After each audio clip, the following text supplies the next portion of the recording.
ओम नमः सिद्धेभ्यः यदरिजा भावेन प्रमुदितमनादरे दुर्यः छनादा सिद्धकर्गे गणगणितमध्यागुगणिते लभन्ते सद्भक्त्या शिवसुखसमाजं तदा महावीरे स्वामी नयनपथिगामी भवतु मे महावीरे स्वामी नयनपथिगामी भवतु मे महावीरे स्वामी नयनपथिगामी भवतु मे गुरुमहाभक्तनो नित्यं ज्ञानदर्शननायिका चारित्राणां गम्भीरा मोक्षे मार्गोपदेशिका पंचक्रमेश्वर भगवान की एकनाथ भगवान की अंतिम संतपति भगवान महावीर स्वामी की आचार्य श्री कुंदबोध भगवंत की आचार्य श्री उमा स्वामी भगवंत की आचार्य श्री विवन सागर जी महाराज की आचार्य गुरुदेव सरस्वती सागर जी महाराज की 3 करोड़ मणि रजों की माता की बोले वत्सल मूर्ति निवेद वस्तु आध्यात्म की राष्ट्र आचार्य 108 श्री सुंदर सागर जी गुरुदेव की गुरुदेव की गुरुदेव की भव्य आत्माओं भगवान महावीर जिन्होंने इस जैन शासन में अंतिम तीर्थ का पद प्राप्त किया, ऐसे भगवान महावीर जिनकी वीतराग वाणी से लाखों जीवों ने अपनी आत्मा का उद्धार किया, वो ही भगवान महावीर का शासन हमें अब आपको मिला है। वास्तव में वीतराग शासन का मतलब है आत्मा को जानने का, अर्थात वीतराग शासन को पाकर जैन शासन को पाकर हमें काम क्या करना है, मात्र अपने आप को जानने का प्रयास करना है। और अपने आप को जानने वाला व्यक्ति कैसा होता है, अपनी आत्मा को जानने के लिए आपके अंदर सम्यक दर्शन होना बहुत बहुत बहुत अनिवार्य है। यदि सम्यक दर्शन है तो समझना आपने अपनी आत्मा को जाना है। यदि आपके पास सम्यक दर्शन है तो समझना आपने आत्मा को परमात्मा बनाने का मार्ग जाना है।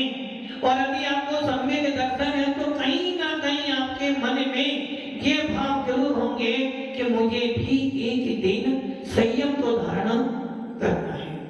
आचार्य कौन स्वामी मात्र 11 साल की उम्र में मुनि बने।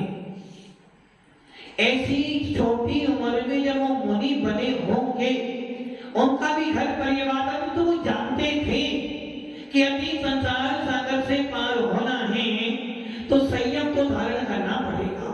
और संयम का मार्ग कहाँ मिलता है, पूरे विश्व में मात्र एक वीतराग शासन ही ऐसा जिसमें संयम का मार्ग मिल सकता है। जैन शासन के अलावा किसी भी शासन में आपको संयम पालन करने का अवसर नहीं मिलता है।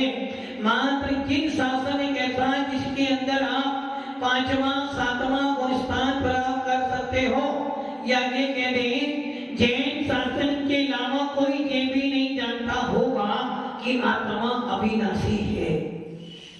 शायद अन्य लोग ये भी नहीं जानते होंगे कि आत्मा कैसी अविनाशी। इतना तो जानते हैं कि जन्म मरण होता है, इतना तो जानते हैं कि परिवार मिलता है बिछड़ता है और फिर दोबारा मिलता है। इस प्रकार जन्म मरण के बारे में सब जानते हैं, किंतु आत्मा अजर अमर है, आत्मा अविनाशी है। ऐसे सिद्धांतों को मात्र कौन जानते हैं, जो भगवान महावीर के अनुयायी हैं, जो भगवान महावीर को मानते हैं। और जो भगवान महावीर के शासन को मानने वाले यदि वो स्वाध्याय करते होंगे, यदि वो किसी ना किसी गुरुओं के सानिध्य में रहते होंगे, तो वो जानते होंगे कि आत्मा तो अविनाशी है। और जैन शासन जो मिला है, जो जिन धर्म मिला है, वो भगवान बनने के लिए मिला है। और जो जिन शासन में आकर भगवान बनने का पुरुषार्थ करता है, वे ही भव्य जीव होते हैं। कुंद स्वामी ने 11 साल की उम्र में दीक्षा ली और 11 साल की उम्र में दीक्षा लेकर आत्मा का अनुभव किया, आत्मा का वेदन किया, कसायों को मंद किया और कसायों को मंद करते करते करते करते इतनी विशुद्धि बढ़ा ली कि उनको विदेश क्षेत्र में जाने का अवसर भी मिल गया। जब कसाई तीव्र होती हैं, जब कसाई अपना प्रभाव दिखाते हैं तो कहीं ना कहीं हमारे सम्यक दर्शन में दोष लग जाता है, कहीं ना कहीं हमारी आत्मा में कर्मों का आश्रम हो जाता है और जब कर्मों का आश्रम आ जाता है तो कहीं ना कहीं हम अपने लक्ष्य से भटक जाते हैं और जब लक्ष्य से भटकते हैं तो कहीं ना कहीं हमारे परिणाम खराब होते हैं और जब परिणाम खराब होते हैं तो कर्म अपना प्रभाव दिखाता है। इसलिए आचार्य कुंद स्वामी ने मात्र 11 साल की उम्र में दीक्षा ली। इसका मतलब दीक्षा लेने से पहले कहीं ना कहीं उनके मन में सम्यक दर्शन था, कहीं ना कहीं वो 7 तत्वों, 6 धर्म, 5 अस्तिकाएं, 9 पदार्थ जानते थे, कहीं ना कहीं मोक्ष मार्ग का उपाय जानते थे, तभी जाकर 11 साल की उम्र में मुनि बन गए। जिन शासन कहता है, भगवान सर्वज्ञ की वाणी कहती है, बच्चों को काम करने की उम्र कब होती है? किसी भी जीव को काम करने की उम्र कब होती है? गवर्नमेंट भी कहती है कि 18 साल से पहले। जब तक बच्चा बालिग ना हो तब तक उसको आप मजदूरी नहीं करा सकते। शादी करने की उम्र भी, शादी करने की उम्र कितनी? 21 और 18। इससे पहले यदि शादी करते हो तो बाल विवाह, और बाल विवाह करना एक अपराध है, गवर्नमेंट की दृष्टि में अपराध है, जैन शासन की दृष्टि में अपराध नहीं है, क्योंकि हमारे यहाँ तो 14, 15 साल की उम्र में भी विवाह हुए हैं, किंतु गवर्नमेंट की दृष्टि में 18 और 21 साल के बाद ही विवाह होते हैं। इससे पहले वोट डालने का भी अधिकारी नहीं होता है। वोट डालने का अर्थात एक अपनी सरकार का नेता बनाने के लिए भी आपको 18 अथवा 21 साल की उम्र चाहिए, किंतु कुंद स्वामी के शासन में, वीतराग शासन में, भगवान महावीर के शासन में आचार्य भगवत कह रहे हैं, जब बच्चा जन्म लेता है, जब कोई जीव जन्म लेता है, जन्म लेने के बाद कितने साल के बाद अभिषेक करता हूं? 8 साल के बाद। मंदिर कब ले जाते हो उसको? आप मंदिर कब ले जाते हो? मंदिर ले जाते हो 45 दिन के बाद, और अभिषेक करने की पात्रता कब आती है? 8 साल के बाद। आहार दान कब देता है? 45 दिन के बाद। 8 साल के बाद मंदिर कब ले जाते हो? 45 दिन के बाद। ऐसा क्यों? जबकि 45 दिन के बच्चे में पात्रता नहीं है मंदिर जाने की, फिर भी आप उसे मंदिर हो।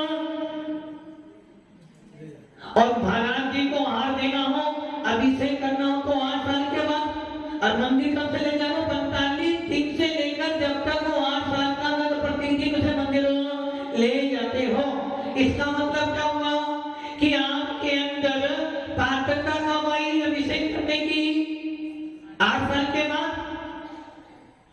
महाराज बनने की पात्रता कब आई? महाराज बनने की पात्रता कब आई?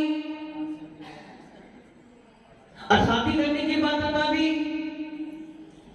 भव्य आत्माओं, 8 साल का अर्थात जब बच्चा पैदा होता है तो 45 दिन के बाद मंदिर ले जाते हो, ताकि इस बच्चे पे संस्कार पड़े। काय के संस्कार? इस पे संस्कार पड़े वीतरागता के। इसको ये ध्यान रहे कि नहीं, जिस कुल में तेरा जन्म हुआ है वो कुल जिनेन्द्र देव का कुल है। जिस कुल में तू पैदा हुआ उस कुल के अंदर अष्टगुण गुणों का पालन किया जाता है। जिस कुल में तू पैदा हुआ उस कुल में सम्यक दर्शन की प्राप्ति की जाती है, और जिस कुल में तू पैदा हुआ उस कुल में हिंसा नहीं की जाती है। जैन व्यक्ति जब किसी जीव को उपदेश भी देगा, सबसे पहला उपदेश क्या देगा? भैया किसी के प्रति मैत्री भाव जगत में मेरा सब जीवों पर। आचार्य कुंदकुंज स्वामी ने यदि 11 साल की उम्र में दीक्षा ली तो इसका मतलब कहीं ना कहीं उनके पास समय दर्शन था, कहीं ना कहीं उनके अंदर दिन शासन के प्रति लगाव था, कहीं ना कहीं आत्मा से भगवान बनने की भावना कहीं ना कहीं तो बैठी थी। अब उसी भावना को लेकर कुंदकुंज स्वामी ने 11 साल की उम्र में मुनि मुद्रा धारण करी। अब आपके विचार कर लो, 11 साल की उम्र में उस मुनि ने 11 साल की उम्र में आत्मा का अध्ययन भी कर लिया, आत्मा का अनुभव भी कर लिया और बड़े बड़े शास्त्रों को लिखने की योजना भी बना ली। और 11 साल की उम्र में उस मुनि ने आत्मा के लिए 28 गुण का पालन करना भी शुरू कर दिया। वो 11 साल का बच्चा, वो 11 साल का एक मुनि, आज आपके घर में जो बच्चे हैं, 8 साल का बच्चा हो, 11 साल का बच्चा, और उसको बोलो भैया एक ही बार भोजन करना है, क्या होगा? आपके घर में यदि 11 साल का बच्चा हो और उसको एक ही बार भोजन करने का नियम दे दो, तो क्या करोगे आप? क्या करोगे? अभी उम्र यदि उस 11 साल के बच्चों को मुनि बना दिया जाए और उसको नियम दे दें कि तुझे एक ही बार भोजन करना, क्या करोगे आप? कि महाराज पंचम काल में, जबकि कुंदकुंज स्वामी 11 साल की उम्र में मुनि बने, और मुनि बनने के लिए सबसे पहले क्या करना पड़ता है? मुनि बनने के लिए सबसे कठिन काम क्या करना पड़ता है? सबसे पहले केसरों। अब सोचो 11 साल का वो लड़का केसरों कर रहा होगा, वो 12 साल का मुनि जब केसरों कर रहा होगा तो उसको वेदना नहीं हुई? अरे वेदना तो हुई, किंतु वो ये जानता है कि ये वेदना अनादि काल से सहन करता हुआ आया हूं। ये मुनि मुद्रा धारण करने का आनंद अलग ही होता है, और जो संयम के मार्ग पर बढ़ता है कहीं ना कहीं उसके अंदर सम्यक दर्शन होता। 11 साल के मुनि ने, उस कुंदकुंज स्वामी ने 11 साल की उम्र में केस लोक भी किया, सर्दी गर्मी भी सहन की, और 24 घंटे में एक बार आहार पानी करना, पैदल विहार करना है, पैदल विहार करना है। और उस मुनि ने उस 11 साल की उम्र में 28 गुण का पालन किया, और पालन करते करते करते कसायों को मंद करते करते विशुद्धि बढ़ाई, और विशुद्धि के बल पर उस जीव ने अनेकों अनेक अध्यात्म सांस लिखे। किसके लिए लिखे? किसके लिए? अपने लिए, अपने लिए लिखे ना। उस मुनि ने शास्त्र आपके लिए नहीं लिखे, उस मुनि ने तो अपनी कसायों को मंद करने के लिए, अपने उपयोग को अच्छा बनाने के लिए, अपने आप के उपयोग को, अपने समय को धर्म धाम में बिताने के लिए जिनवाणी के शब्द लिखते गए, लिखते गए, लिखते गए, और वो शास्त्र बन गए। अब शास्त्र का फल क्या होता है? शास्त्र का फल तो यही होता है कि जो जिनवाणी पढ़े, जो देव सद्गुरु के सानिध्य में जाए, जो देव सद्गुरु की उपासना करे, उसका फल क्या होता है? मात्र कसायों की मंदता। कसायों की मंदता होगी तभी सम्यक दर्शन प्राप्त हो सकता है। कसायों की मंदता होगी तभी आपको जिन शासन कुछ दे सकता है। 8 साल का जब बच्चा होता है तो उसे अभिषेक करने की पात्रता मिलती है। मान लो आपका बच्चा बिगड़ जाए, क्या करो? कहां ले जाओगे? यदि आपका बच्चा बिगड़ जाए तो कहां ले जाओगे? जब बच्चा 4 साल का 5 साल का होता, कहां भेजते हो उसे? स्कूल भेजते हो। क्यों भेजते स्कूल? कम से कम 3 घंटे 4 घंटे भी स्कूल में रहेगा तो घर में शांति रहेगी। उसको आप स्कूल इसलिए भेज दो, कम से कम घर में शांति रहेगी, और इस बच्चे पर स्कूल जाने के संस्कार पड़ जाएंगे। और जब आप उस बच्चे को स्कूल छोड़कर आते हो, स्कूल में कौन होती? टीचर। आपने बच्चा किसको दे दिया? कितने घंटे के लिए? 4 से 6 घंटे के लिए बच्चा कहां रह रहा है? स्कूल में। अब ये बताओ, वो बच्चा 6 घंटे रोता है, चिल्लाता है, हंसता है, गिरता है, जो ये सारी जिम्मेदारी किस पे जाती है? माता पिता, टीचर। बच्चे को 6 घंटे वो टीचर संभालती है। अब ये बताओ, जब वो बच्चा घर आता है तो क्या करता है? और 6 घंटे में जो टीचर ने उसे पढ़ाया है ना, जो टीचर ने उसे प्यार दिया होगा, उन 6 घंटों को एक दिन में यदि 6 घंटे कमाता तो महीने भर के समय में वो बार बार किसको याद करता है? आपसे उसका संबंध कितना रह गया? स्कूल से जब घर आया, जब घर से स्कूल गया तो 6 घंटे में उसका संपर्क किससे रहा? उस टीचर से। जब टीचर उसे संभालता तो आप कुछ नहीं बोलते हो, और जब टीचर उसे मार देता है तो? यदि टीचर ने 6 घंटे उसे संभाला, प्रेम से रखा, तब आपने कुछ नहीं बोला कि वही टीचर उस बच्चे को डांट देता है तो क्या करते? क्या करते? क्या करते? जब आपकी पेरेंट्स मिलते होते ना, पेरेंट्स उनमें क्या करते? मतलब कि जब टीचर ने 6 घंटे बच्चे को संभाला तब आपने कुछ नहीं कहा, और उस टीचर ने एक दिन उसे डांट दिया तो आपने क्या कर दिया? आपने पेरेंट मीटिंग के अंदर उसको लिख कर दे दिया कि आपने हमारे बच्चे को डांटा था।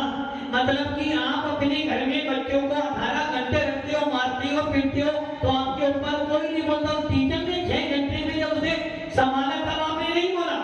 उस 6 घंटे में उस टीचर ने उस बच्चे को स्कूल में कैसे बैठना सिखाया, उसे ABCD बोलना सिखाया, उसे आधार बोलना सिखाया, तब आपने उसे कुछ नहीं कहा।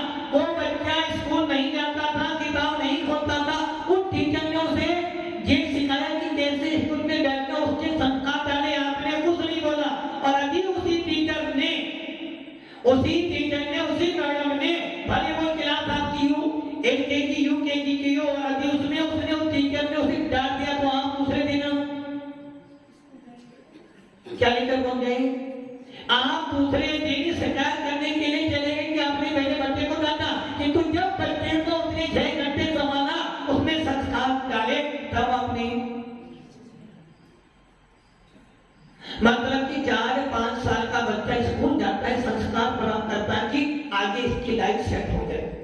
वैसे ही जैन शासन में 8 साल की उम्र, जब 8 साल की उम्र आती है तब देखिए वो सम्यक दर्शन प्राप्त करने की योग्यता प्राप्त करता है। इसका मतलब क्या हुआ?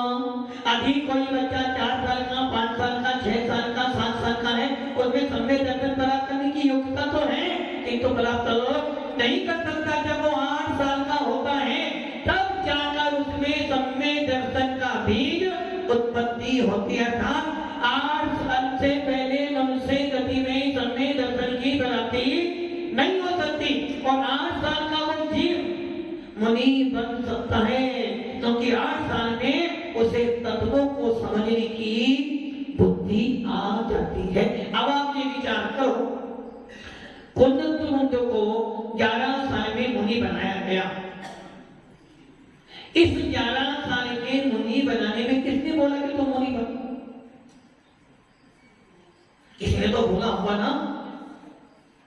आचार्य कुंदन स्वामी के पूर्व के संस्कार भी थे, और जब वो अपनी माता के गर्भ में थे तो उसकी माता यही भावना भाती थी कि ये मुनि बने, और वो जब मुनि बना तो उसने किसी ना किसी गुरु से तो दीक्षा ली। एक माता पिता 20 साल, 25 साल, 50 साल परिवार संभालते हैं।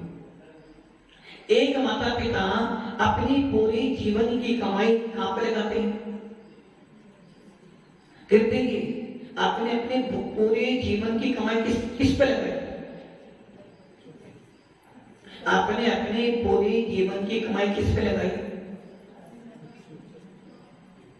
बच्चों पे लगाई, ताकि आपने अपने बच्चों पर, हर माता पिता यही सोचता है कि सारी कमाई किसके लिए है? परिवार के लिए, बच्चों के लिए। यदि परिवार में बच्चे सेटल हो गए तो हमारा जीवन अपने आप, कोई भी माता पिता अपने लिए कभी नहीं सोचता। किनके लिए सोचता है?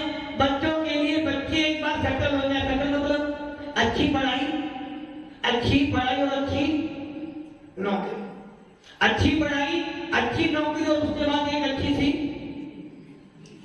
क्या, अच्छी पढ़ाई अच्छी से नौकरी और अच्छी सी एक छोकरी। ये तीन चीज मिल जाए बच्चा सेटल हो गया। उसके बाद यदि बच्चा तुम्हें आंख भी दिखाता है, उसके बाद यदि बच्चा तुम्हें कुछ बोलता भी है, तो आप क्या सोचते हो? कोई बात नहीं, बच्चा सेटल हो गया। आपने खून पसीना कर उस बच्चे को पढ़ा लिखा कर अच्छी से अच्छी शिक्षा देने के बाद अच्छी नौकरी मिल गई, अच्छी लड़की मिल गई। उसके बाद यदि बच्चा तुम्हें आंख दिखाता है तो क्या होगा? जब बच्चे को आप छोटा था, जब बच्चे को आप डांटते थे तो बच्चा क्या करता था? चुपचाप सुनता था और बोल नहीं आता था। जब बच्चा बड़ा हुआ, अब क्या हो गया? अब उसके बाद क्या हो गया? अच्छी नौकरी भी और अच्छी, अब उसको जरूरत। अब आप ये विचार करो, कौन कौन स्वामी को उसकी मां ने संस्कार दिए थे, और जब मां ने संस्कार दिए तो कौन कौन स्वामी ने 8 साल की उम्र में ही समय दर्शन प्राप्त कर लिया और 11 साल की उम्र मुनि बना। अब आप ये विचार कर लो, कौन कौन स्वामी को मुनि बनाने वाला कोई ना कोई दिगंबर आचार्य थे, कोई ना कोई दिगंबर मुनि थे जिन्होंने उसको मुनि बनाया, जिनके आशीर्वाद से कौन कौन स्वामी ने और कौन कौन स्वामी ने अपने प्रत्येक शास्त्रों में केवली शुद्ध केवली को नमस्कार किया कि यदि मेरे लिए कोई प्रमाण हो तो केवली और शुद्ध केवली ऐसे कौन कौन स्वामी ने अनेकों ने साथ लिखे। अब आप ये विचार करो, 11 साल का मुनि कितने परिश्रम सहन करने के बाद भी उसने अपने आत्मा के अंदर कितनी श्रद्धा बिठाई होगी, जब जाकर वो कौन कौन स्वामी सिमंदर स्वामी के पास ज्ञान पूछे। ये सब का होता है जब कसाई मंद होते हैं, ज्ञान बढ़ता है। जैसे जैसे कसाई मंद होती है, ज्ञान बढ़ता जाता है। जैसे जैसे ज्ञान बढ़ता है, विशुद्धि अपने आप बढ़ती चली जाती है। इसलिए जैन शासन में किया गया है कि भैया कसाई मंद कर, और जब कर्म का उदय आता है, जब कर्म का तीर उदय आता है, जब तीर उठाता वेदनी कर्म का उदय आता है, तो हमें अच्छी बात भी बच्चा छोटा था, आपके ऊपर डिपेंड था, माँ ने मारा पीटा खिलाया तब भी माँ को ही कोसता था। जब मारते थे जब भी माँ के पास आता था, और जब खिलाते थे जब भी माँ के पास आता। जब बच्चा बड़ा हुआ तो कसाई बड़ी तो विशुद्धि घटी। यदि अब माँ थोड़ा सा भी ऊंचे शब्द बोलते तो जिसे पिता की उंगली पकड़कर वो चलना सीखा था, यदि आज पिताजी कुछ बोलते तो उसको दुख होता है। तो समझ लेना, जैसे जैसे कसाई बढ़ती है वैसे वैसे आपका ज्ञान घट जाता है। और जब कसाई बढ़ती है तो अच्छी बातें भी, और जब कसाई मंद होती है तो बुरी सी बुरी व्यक्ति की बात भी हमें समझ में आ जाती है। इसलिए भगवान कौन स्वामी ने 11 साल की उम्र में मुनि दीक्षा ली, और ये दिखा दिया कि पंचम काल में भी, पंचम काल के अंतिम समय तक भी मुनि मुद्रा तो रहेगी। पंचम काल के अंत तक मुनि मुद्रा तो रहनी। हो सकता है आपके घर में 4 बेटे हैं, असली एक ही बेटा है। मान लो कि इसके घर में 4 बेटे हैं, चारों बेटे अच्छे निकल जाएंगे क्या? क्यों? 4 बेटे तो अच्छे, पालन पोषण कौन कर रहा है? आप ही कर रहे हो, तो 4 बेटे तो अच्छे बनेंगे। अरे भैया, जब आपके हाथ की 5 उंगली बराबर नहीं है तो आपके बेटे बराबर हो जाए। हो सकता है आपके 4 बेटों में से 3 बेटे तो खराब हो सकते हैं, 3 बेटे बहुत बढ़िया और 1 बेटा बहुत खराब है, क्या करोगे? छोड़ दोगे? उसे अच्छा बनाने की कोशिश, और इस अच्छा बनाने के लिए आप क्या करोगे?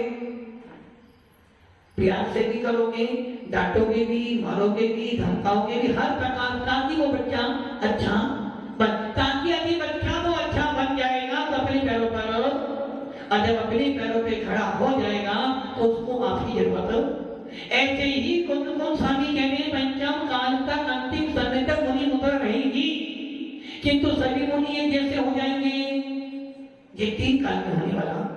भगवान महावीर के समय में भी बहुत सारे मुनि थे। आचार्य भद्रभाऊ स्वामी के समय में 24,000 मुनि रहते। 24,000 कितने? 24,000 मुनियों का एक अधिपति, 24,000 मुनियों का एक आचार्य भद्रभाऊ स्वामी। किंतु 24,000 मुनि क्या सारे जैसे थे? नहीं थे। तो पंचम काल है जब चतुर्थ काल में भगवान आदिनाथ के काल में भी जब आदिनाथ मुनि बने तो उनके साथ में भी कितने मुनि बने थे? 4,000 मुनि बने थे। और 4,000 मुनियों में से सारे मुस्लिम हैं। ऐसे मुनि भी हुए जिन्होंने जैन शासन का विनाश किया, जिसमें सबसे प्रथम नाम आता है। सबसे प्रथम नाम किसका आता है? भगवान महावीर की जीव का। सबसे पहला नाम आता मारीची का, जिसने 363 विक्रमाचार्य और जैन शासन का विनाश किया। उसी प्रकार आचार्य भद्रभाऊ स्वामी के काल में 24,000 साधु थे, सबके सब अच्छे थे। यदि भद्रभाऊ स्वामी के काल में 24,000 साधु ना होते तो शायद जैन शासन में 2 धाराएं ना चलती।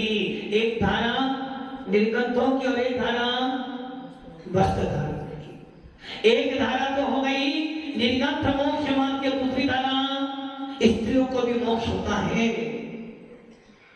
आचार्य भद्रभाऊ के समय 24,000 साधुओं में से भी कुछ साधु खराब निकले। उसी प्रकार भव्य आत्माओं पंचम काल के अंतिम समय तक मुनि मुद्रा तो रहेगी। हो सकता है सारे मुनि एक जैसे ना हो, किंतु मुनि मुद्रा तो। इसलिए भव्य आत्माओं इस पंचम काल के अंतिम समय तक मुनि मुद्रा है। और हम सब 8 साल की उम्र में सम्य दर्शन प्राप्त कर सकते हैं। और इस 8 साल की उम्र में यदि हमने सम्य दर्शन प्राप्त कर लिया तो हम 8 साल से लेकर 100 साल की उम्र में कभी भी मुनि कब बनना मुनि हुए? महाराज 100 साल के बाद बनी।